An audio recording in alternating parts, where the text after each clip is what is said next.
நீங்கள் பார்த்து கொண்டிருப்பது நியூஸ் 21 செய்திகள். தமிழ்நாடு செய்திகளை உடனுக்குடன் தெரிந்து கொள்ள நியூஸ் 21 செய்திகளை பாருங்கள்.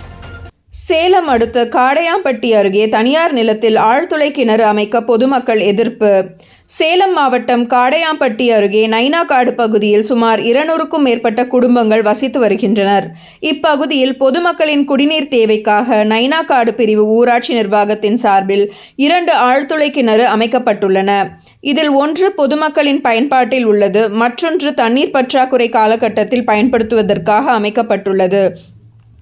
இந்த நிலையில் ஆழ்துளை கிணறு அமைக்கப்பட்டுள்ள இடத்திற்கு அருகே உள்ள தனியார் நிலத்தில் விவசாயி ஒருவர் அருகே ஒரு ஆழ்துளை கிணறு அமைக்கும் பணியில் ஈடுபட்டார்.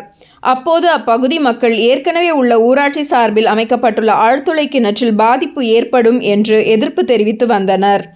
இந்த நிலையில் ஆழ்துளை கிணறு அமைக்கும் தனியார் நிலம் விவசாயி காடையாம்பட்டி பேரூராட்சி எல்லையில் வருவதால் பேரூராட்சி செயல் அலுவலர் அனுமதி கொடுத்ததாக கூறி தனியார் நிலத்தில் விவசாயி ஆழ்துளை கிணறு அமைத்துள்ளார்.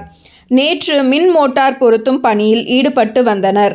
அப்போது அதை அறிந்த கிராம மக்கள் சுமார் 100க்கும் மேற்பட்டோர் மின் மோட்டார் ஏற்றி வந்த வாகனத்தை வெளியில் எடுக்கக்கூடாது என கண்டித்து நைனாக்காடு பிரிவு ரோடு அருகே தர்ணா போராட்டத்தில் ஈடுபட்டு வந்தனர். இதை தகவல் அறிந்த காடையாம்பட்டி வருவாய் ஆய்வாளர் கல்வி, தீவெட்டிப்பட்டி காவல்துறையினர் மற்றும் வட்டார வளர்ச்சி அலுவலர்கள் போராட்டத்தில் ஈடுபட்ட பொதுமக்களுடன் பேச்சுவார்த்தை நடத்தினர். இதனைத் தொடர்ந்து அந்த மின் மோட்டாருக்கு காடையாம்பட்டி மின்சார வாரியத்தில் மின் இணைப்பு கொடுக்கக்கூடாது என கடிதம் அனுப்புவதாக அதிகாரிகள் தெரிவித்த நிலையில் பின்னர் போராட்டத்தை கைவிட்டு அங்கிருந்து பொதுமக்கள் கலைந்து சென்றனர்.